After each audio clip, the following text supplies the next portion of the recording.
Usually when I'm talking about the Kiwi collection, I'll put up a slide that looks like this that summarizes up all the ones that aren't the NZSG collections, although as you can see up the top there, it does mention indexes to the NZSG collections.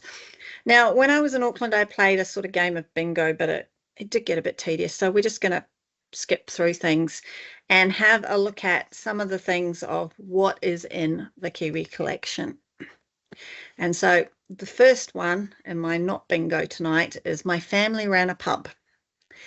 And there are actually a few different collections in the Kiwi collection. If you're in Auckland, Wellington or Canterbury, you might want to look at or Hokitika, the hotel or publican licenses. And then there's just a general one that says hotel license applications. Now, when you're in the Kiwi collection, you can always click on the source button and it will open up the page that tells you all about the collection if the title is looking a bit vague. And sometimes the titles do look a bit vague. The other one that I found was gaming licenses in the Bay of Plenty. Now, that might also be attached to a pub or a hotel. The next one I had was my family got married. We have a lot of marriage records. These are the ones that I kind of put into a general category. The ITMs at the top are not your local timber merchant. They are the intentions to marry held by Archives New Zealand in Wellington. So what's interesting about our index is it also includes people who didn't get married. So Jill Knox, who's one of my predecessors on the board here in Wellington, tells of finding an intention to marry where the vicar turned up and the bride didn't look very enthusiastic, so he just didn't marry them. And there may be a story like that to be found in your family tree because people might not have been wanting to tell it. And as you can see, there are various other ones, including our pre-1856 marriage collection, which has been put up with images. And then there are ones that are more specific. So you notice these are all church records for the most part. And if you're having issues trying to track down a civil registration or you want to find information from the parish registers, these are some of the collections that we have on them. And then lastly, there are what I would call the eclectic collections. So you might have a family member who was a Wanganui collegiate old boy, and then you can find out who he married. We have World War I war brides and a small but increasing collection on New Zealanders who married overseas, and of course wedding anniversaries from the Otago Daily Times. So that might give you some idea of when somebody got married if they're celebrating a significant anniversary. The next one I did was my ancestor was an alien. And of course, I think you're a savvy enough crowd to know that I'm not talking about little green men. We have some alien records from 1917, which is a really peak period.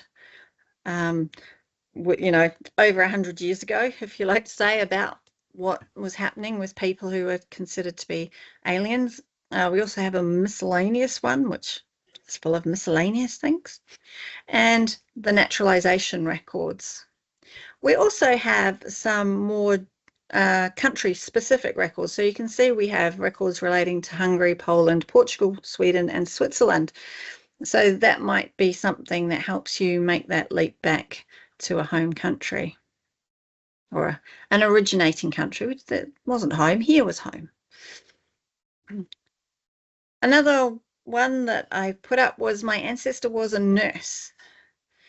Now, some nurses unfortunately were killed, so there are some on the cenotaph collection.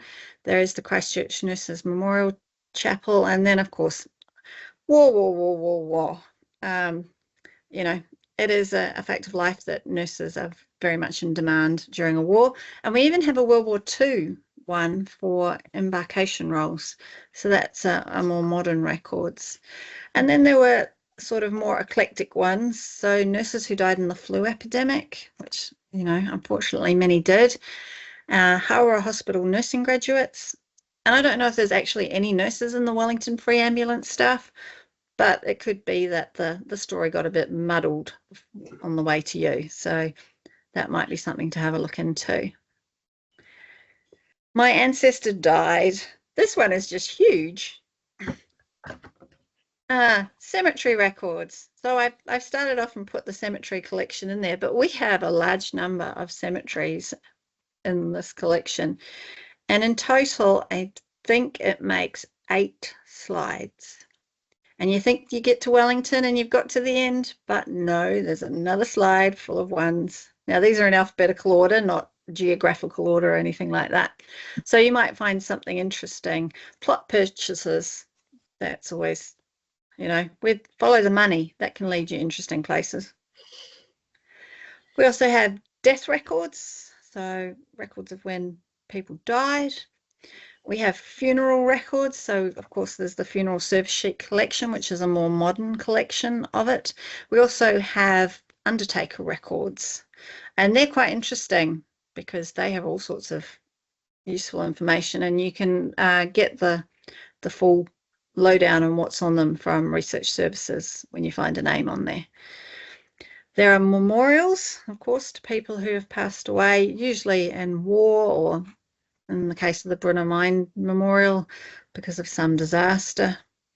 And of course, the Hawke's Bay earthquake I put in there because it's good to remember those that died there too. And then we have death notice and obituaries, which we have a lot of. So we have our obituaries collection, which is kind of an overarching collection, and it does include many of these newspapers, which have listed here individually. And of course, there are people who died in war. So we have various World War I listings. Deaths in other forces or New Zealanders serving in Australian forces killed at Gallipoli. Those might be useful because, of course, we all know of stories where people couldn't get into the army here in New Zealand and they jumped the ditch, or they went back to family in England and decided to enlist in the British Army. So, tracking them down sometimes can be the hard part. And then there are other.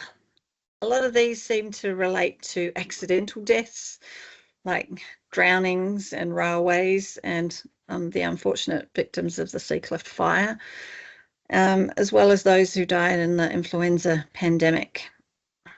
So there is quite a multitude of different things in that particular set there too.